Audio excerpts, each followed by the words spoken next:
Hagajing lekai Indian Premier League hapdeng ka KKR Persia ka Delhi Capital. Haba pai syagana ka jing lekai ka Kolkata Knight Riders ka lakhor ka nam job.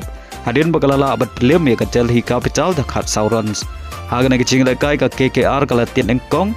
Bad galala aban kamai hadu ars pa saurons. Bad hap kendai wicket na ki ar peu over.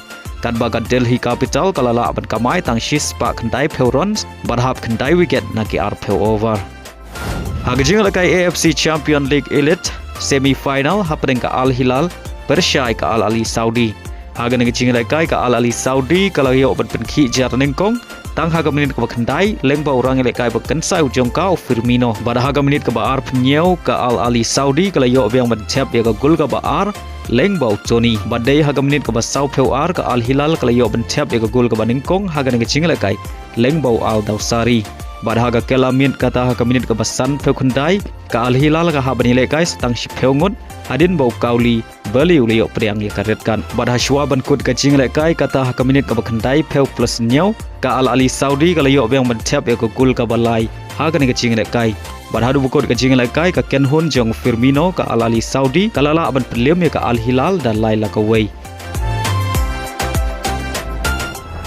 Hagajing lekai UEFA Champion League semi-final first leg hapdeng ka Arsenal Persia ka PSG. Bad gane ka home game jong ka Arsenal. Haba pai sya ka jing lekai ka PSG ka layo pat ki jar nengkong. Tang haga minit ka basau Lyngba Dembele. Bad dei lema gane ka shigol omdan shu ki bala pat ki jar. Hadu bukot ka kela step bat kum juru hadu bukot ka jing lekai. Wala ka Arsenal ka layo ban tap ya ka gol penya khaj.